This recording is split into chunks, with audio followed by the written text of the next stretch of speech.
If you suffer with anxiety or even panic attacks, this one's for you.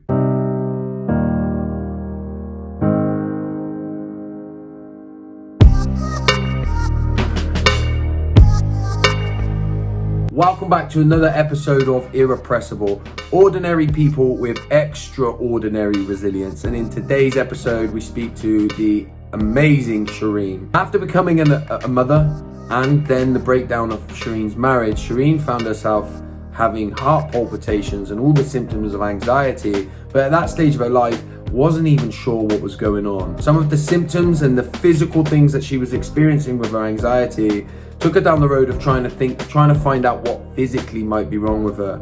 Eventually, Shireen realized that what she was struggling with was anxiety. From there, she's been on a path of healing and self-discovery and now works as a coach and does a lot of things to help other people that may have found themselves in similar situations. There's a heck of a lot to learn and take away from this episode, and I really, really hope that you can take something from it too. If you enjoy this video, then please make sure that you have subscribed so you can know each and every time a new video goes out. And I really hope that you enjoy this interview and take as much from it as I did. Shereen, how are you doing? How are you feeling today? Hey Josh, I'm good. I'm excited and anxious all at the same time. So Yeah, yeah. good. Well, it's good that you're excited. I think anxiety is good as well, right? Because in this sense, it just shows that we care. And, when we're doing kind of vulnerable stuff like this, these things come up. So before we get fully started, why don't you quickly tell us who you are and what you're doing in the world today? Cool. So so I'm a single parent of two girls. I think that's my main kind of role in life at the moment. But I'm a leadership development coach. I also do state of mind clarity coaching. So I work with people around their sort of mental agility. I've been in the corporate world for about, I'd say, almost 15, 18 years now. So that's kind of my day-to-day world, really, with business leaders and doing all that kind of fun stuff. In a past life, I was an architectural engineer, Oh, and wow. I worked for a couple of years and then sort of changed course. But that's kind of, I would say, the world of just the mind, mental health, especially kind of leaders, performance, or high performance at work. So that's been kind of my focus Mm, last, I would say, 8 years or so. yeah. I love, by the way, I love that you said that you're a parent first. That's your main thing. That is my main thing, and Yeah. that's what I lead with. I think more so in the business world now, because there's always this kind of hesitance to be seen as the full human that you Mm, are. And I found, especially kind of, I don't know, I don't have like the data, but I feel like more so as a woman in business, in the business world or corporate world, there's always this, where I felt this kind of stigma around hiding the part of me that is the parent so that I can be mm. seen as professional and that I am credible and reliable and all of that. And I guess I would say kind of for me and the whole piece around when I did become a single parent, like that is my world. This is my life. My life revolves around, the best for my two girls and just, they come first. So if the school calls, I drop everything and go. If anything happens, so I need as well my business leaders and people I work with I need to be transparent around that. And I Mm. found more I'm open and honest about who I am, the full totality of who I am, I found people are much more comfortable with that. Yeah. Yeah, amazing, amazing. And I guess it's worth mentioning, where in the world are you based? Because you're not, In obviously, I'm in Dubai. the UK and you're in Yeah. Dubai, right? I'm in Yeah. Dubai. It is very hot. It was 46 degrees today driving back from the office. And yeah, especially now given like lockdown and because we used to travel like on during summer breaks, at least escape the heat for a little while, but we can't do that this year. So it's going to be interesting. Yeah, it's funny because where I'm from, we're always trying to find ways to get to the heat. Well, that's the thing. But I think once it hits beyond 30, it's a different kind of heat. Too Yeah. much, yeah, yeah. So today we want to talk about resilience. That's what this series is about, and sharing some of the things that we've learned and some of the adversity that we've faced. So why don't you start by telling us where your need to be resilient came in, the adversity that you faced that made you need to be resilient? I would say if I kind of pin it back to a point, it was about 2012. And at the time, my older daughter was about a year or two old. So I just, I was still, me and her dad were still married at the time, but we kind of knew that things were already shaky and rocky at that point. And for me, just becoming a parent was just very, just kind of shifted my reality in many ways. But also the job that I was in at the time, so the industry. So I worked for a long stint in the oil and gas industry, and it was just very up and down. And there was a down cycle, so there was all this kind of fear around job loss. And at that point, I was primary breadwinner as well in the household. So I put myself unknowingly at the time, so I didn't know that I was doing all of this internally through my own kind of, worry and so on. So I put myself into this really dark place of just constant worry and anxiety to the point that it just created these debilitating panic attacks that I couldn't actually leave the house at some point. And just like went into like medication and, all sorts of, medical sort of interventions, that then I reached, this realization that there is so much more that I don't know about kind of how the mind and the body work together. And that I can't be at the mercy of the outside world all the time. And I think that was really when the light bulb sort of started to come on in terms of, I don't want to live the rest of my life this way. And it has to change. Yeah. And what when you say you was having panic attacks, what did the panic attacks feel like for you? What did that look like when you say a panic attack? Well, it would, the first, I remember the first time, the first one was I was driving on the highway, and just like I could feel like as if the whole car kind of swerved sideways and my whole vision just blurred. And that for me was just terrifying at that point, because I just thought, okay, what just happened there? But of course, like, at the same time, just the palpitations and the sweating and just not knowing what it was. And they used to pop up every now and again. And my instinct, like at the time, it was always go to a medical professional, because that's how we've been set up and programmed as well. It's like if there's something wrong with you and you feel a symptom, it's like there's something physically wrong. So the penny never dropped that there was something that was happening in terms of my thought process or mental state that was causing this, or yeah. So but you just thought it was something completely physical at that time, like yeah, and I genuinely I went and got all the works done. I thought like I was having seizures, or I was having like, some kind of like mental injury, brain injury or something, I don't know, just something to do with my heart. I went to got checked out, like you name it, any test, I got it done, and they all came back very normal in terms of, there wasn't any medical markers to show that there was something, fundamentally going on.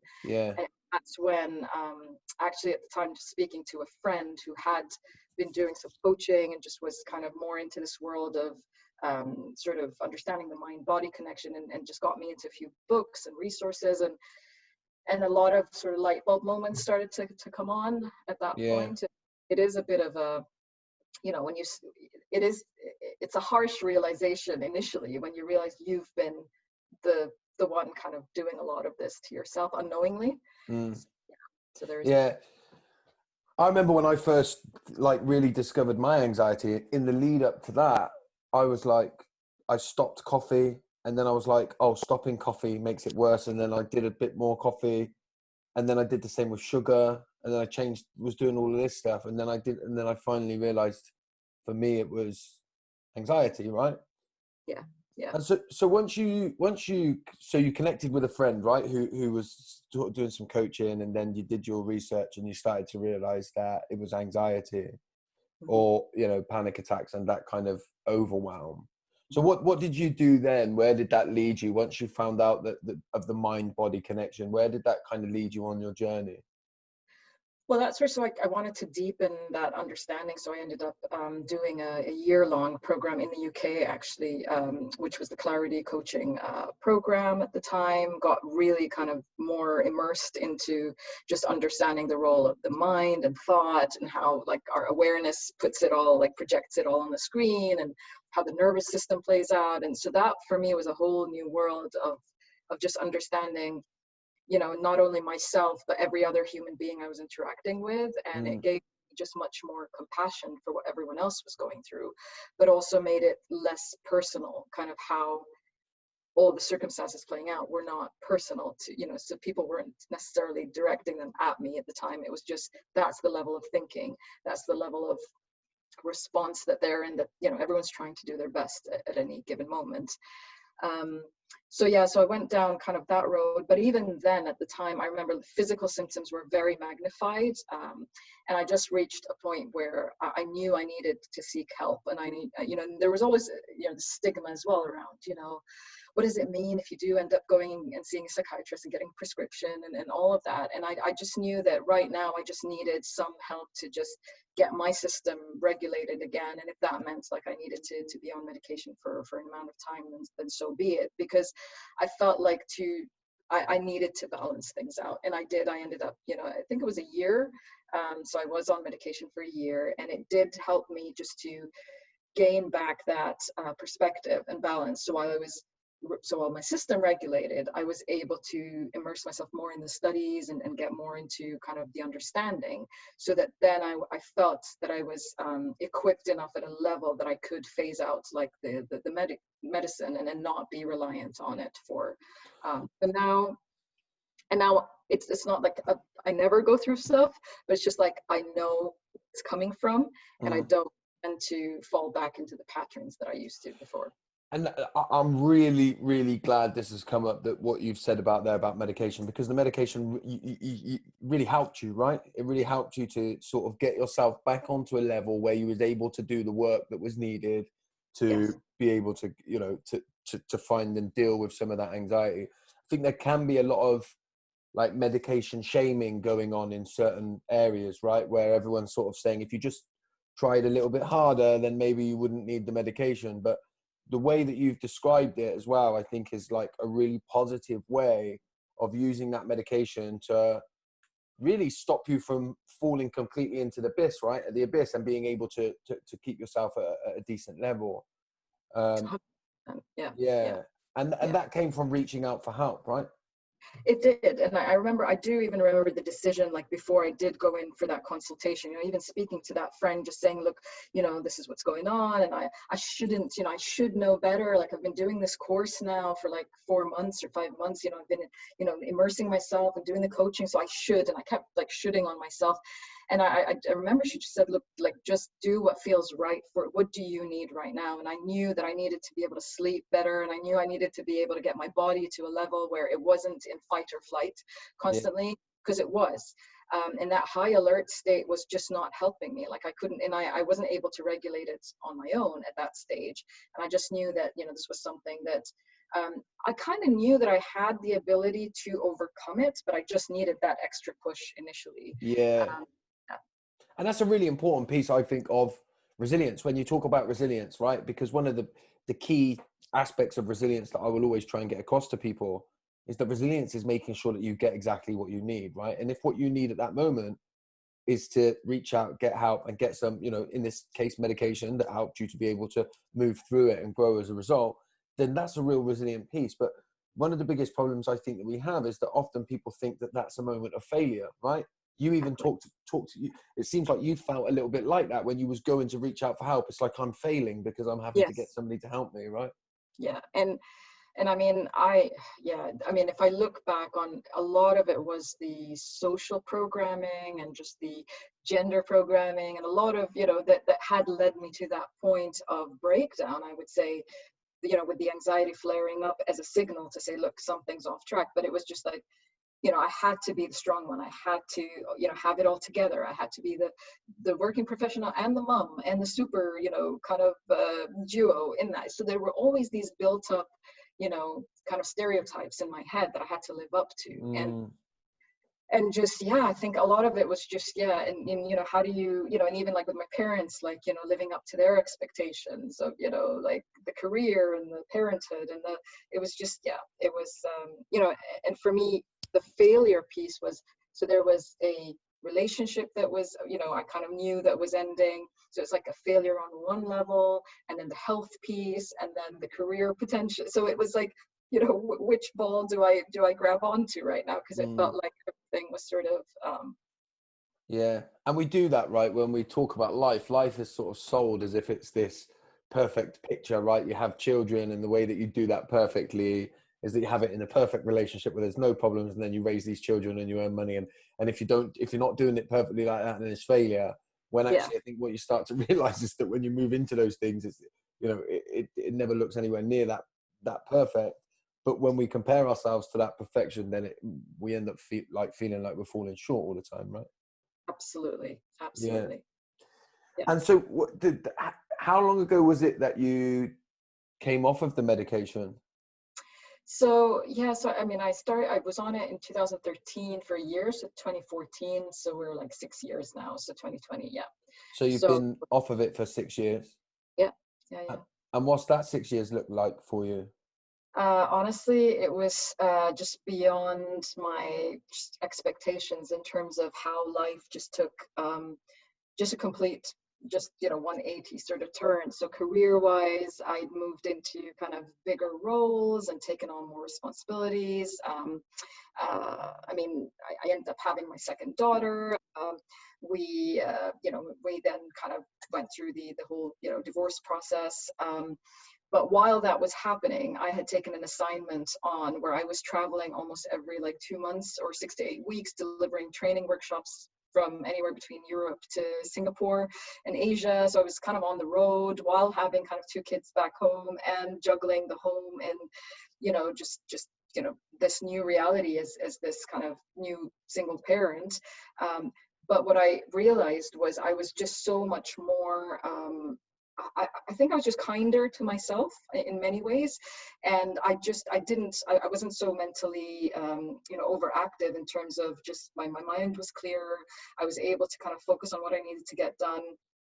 um, Friends at the time, even colleagues at work, had no idea. Like when I was going through kind of just finalizing court stuff and all of that, because I had my highest performance that year, and Mm. they were like, you were really kind of knocking it out the park, and you were here and there and every, traveling and doing workshops and doing all this stuff, and it's like on the outside, yeah, there was all of this kind of level of high performance, but yeah, in people's minds, they usually equate like certain life circumstances as everything around you is falling apart. Mm. And when you kind of demonstrate that level of inner kind of just resilience, that you do tap into that resource that you have access to. And I think for me, just going through what I'd gone through and reaching that deep, dark night of the soul and medication and so on just humbled me in so many ways that I guess priorities became clearer. I was just clear on what I needed to get done and how I wanted to show up in the world. And yeah, and just like, yeah, until now, it's like just, I think things have just opened up in so many ways because I've just been much more true and authentic in how I show up without the stigma, without the hiding behind stuff, without the, it's like I'm human. This is all real, and yeah, there's no point, sugarcoating stuff. So Yeah, and it's almost like, and I think this is true of so many people, it's almost like it's not that you're experiencing any of the emotions or feelings any less, you're just much more prepared for them now and doing what you need to do when you feel them, right? absolutely. I'm not as scared of them, whereas before they used to, anytime I did have a big feeling, it would terrify me and I would want to escape from it. And, escape would come in so many forms of distraction or numbing out or, just overwork or, what have you. Whereas, and I do, like, if I look back, I was not present. Like, I never felt I was present. Like, even with my daughter at the time, like, there was a blip of time where I actually don't remember much, Mm. and it was just like, what a shame, like I was really so caught up in my head during that time, whereas now I would go through my day kind of, it's a very moment to moment experience, and Mm. whatever I'm engaging in the moment, I try to be as present and as focused in, and not as consumed by my thoughts or my feelings. And when those feelings do come up, I go into the tools and toolkit that I have learned to go into, and I've got great circle of friends, and who are, a lot of them are coaches and therapists and energy workers, and it's like it's great to have them on standby, because it's sometimes you do need to process something or think through something, but really it's been just being okay with being alone with those feelings. Like they're not as scary as Yeah. yeah. And it's you know, that's, I think that's the biggest learning, right? Is that when you start to realize that you do have the ability to feel all of your emotions, right? But when you're in those heavy moments, it's like I still get like it today. My body just screams, "Let's run away!" It's like, let's run away. Let's not feel this, right? But the moment you sort of sit and let it go through you, then it changes. So what would you? I mean, I think you've shared. I think, you know, from the medication, from having good people around you, having the ability to reach out for help when you need it, having the ability to embrace your emotions and rather than trying to escape from them. Is there anything else you would add to those four things that I've said there in terms of what enabled you to be resilient? I would just, yeah, I mean, I think it was just a remembering of just who I, you know, who, not just I, but who we all are at our core, Mm, you know, and I think, and that only happened through like an inner realization. Like it wasn't an intellectual process. It was kind of like just, yeah, a moment of the, you know, and again, as, you know, as cliche as it sounds, you know, what doesn't kill you does make you stronger. Like you mm, just, I think the reflection of I've actually been through all of this, and here I am still, you know, able to be a successful professional. I'm doing stuff out in the world. I'm making a difference and impacting people's lives. I mean, even with my kids, like my 8-year-old last night, I mean, we were just chatting and she's like, oh, I want to be a clarity coach when I grow up because you help people think better. And you're also helping me when I have kind of those dark thoughts. And so for me now, being able to talk to my younger kids about the mind and body and not being scared of feelings is just, yeah, 6 years ago, 8 years ago, I would have never saw this kind of coming. And yeah. I think it's just, yeah, that just remembering that we all have that. We all have Mm, that. And I'm no way special, like in any sense. It's just, we all have that ability to just kind of remember and just click back into who we truly are at our core. yeah, I love that. That's so powerful as well. And it just that, you know, that returning to self, right? Yeah. It's so complex, but then it's so simple as well, isn't it? You know? It is. And self-kindness, I mean, again, there's a lot around the whole self-kindness, self-care, self-love journey and all of that.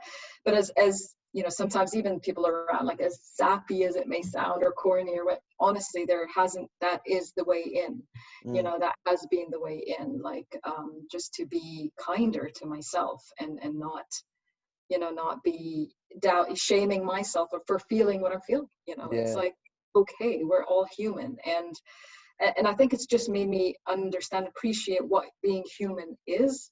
And I bring that much more to the work I do now, just showing that level of empathy and compassion to others. Yeah, yeah, love that. I love that. You know, when we find that compassion, start to find it for ourselves, it shows up easier for other people as well, right? Because we start to realize how we react when we're struggling. So then you have a bit more understanding. 100%. Yeah. I'm a little bit conscious of time. This is honestly, this has been, it's actually exceeded my expectations in terms of what I thought we'd be able to cover. So it's been this is going to help a lot of people because I think what you've talked about and spoken about in this 20 minutes is like, will resonate with so many people. Do you know what I mean? So many people will know about that becoming a parent and then that overwhelm and that struggle that follows. Um, Before we wrap up, where's the best place for people to find you if they're interested in the work that you're doing today? So I am active on Instagram. I post kind of little videos and reflections, and yeah, and I've caught myself again saying little videos. See, this is one of the things where, you know, we sort of down, Yeah, you know, but yeah, I share reflections and just honest reflections. So it's at Shereen Clarity Coach on Instagram, but also, you know, they can find me on LinkedIn. I work with so I'm in a corporate environment at the moment. At some point in the future, I may want to branch out and do my own thing, and I think that'll be an interesting journey to map out for myself, yeah, because you see just this being kind of my future career path. And yeah, just helping people as, you know, as much as we can and wherever we can. And yeah, it's just, I think it's exciting work. And just, yeah, just allowing people to be okay with being human. yeah. So Amazing. I look forward to that journey unfolding. And people should definitely go and follow your Instagram, by the way. Thank you. Way more than just little videos. It's very good, and people will resonate with it a lot. This has been incredible. Yeah, I enjoyed this. Yeah, good. I've wanted to make them 20 minutes, but each and every time that I finish one, I always think this could have easily been an hour. So we'll see. Maybe in the future we do a supporting podcast where we can do a deep dive into stuff and it's an hour long. absolutely. More than happy to be involved, and just, I mean, I'm so glad our paths have crossed, and yeah, just look forward to everything else that's coming through as well from your side. Amazing. And I'll link everything in the comments below so everyone will see that stuff. And thank you again. Awesome. Thank you so much.